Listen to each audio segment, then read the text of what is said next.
It's now time for Trivia Tracks with yours truly, Price Robertson.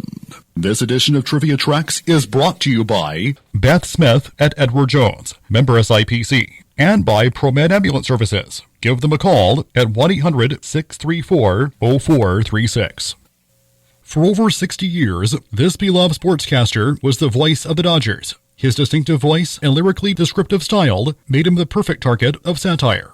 Vin Scully spent virtually his entire career calling games in Brooklyn and Los Angeles, though he found time for other broadcasting jobs as well. Born in the Bronx on November 29, 1927, Vincent Edward Scully grew up in the Washington Heights section of Manhattan. The son of a silk salesman and homemaker, Scully lost his father to pneumonia when he was 4. After his mother remarried, Vin discovered his love of baseball at age 8 when he saw the results of the second game of the 1936 World Series. After serving in the Navy for 2 years, he began his career as a student broadcaster and journalist at Fordham University, where he majored in English. Red Barber, then sports director for CBS Radio, hired Scully for its college football coverage and served as his mentor. Before long, Scully found his calling in the Dodgers, a stint that began in 1950, when the team was still in Brooklyn. When Barber got into a salary dispute with World Series sponsor Gillette prior to the 1953 World Series, Scully took his benefactor spot in the NBC television booth, becoming the youngest person to call a World Series, a record that stands to this day. Scully accompanied the Dodgers when the team moved to Los Angeles in 1958. In 1964, the New York Yankees, whom Red Barber began calling games a decade earlier, offered Scully the job to replace the recently fired Mel Allen as their lead play-by-play announcer. Scully chose to remain with the Dodgers.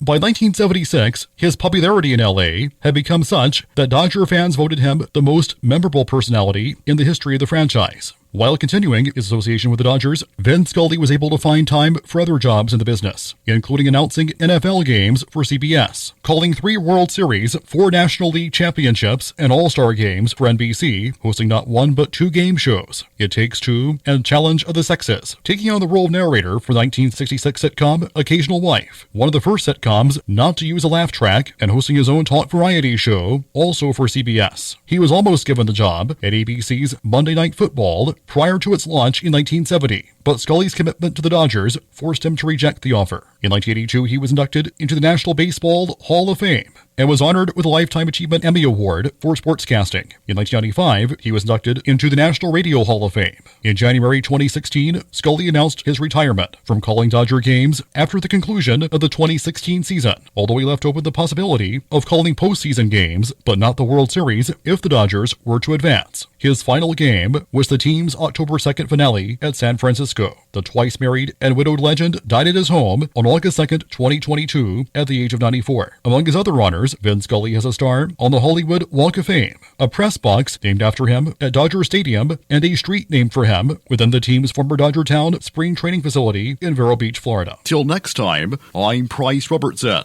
Amazed by today's trivia? Then join me for Trivia Tracks weekdays at 6:45 on Everybody's Country Y95.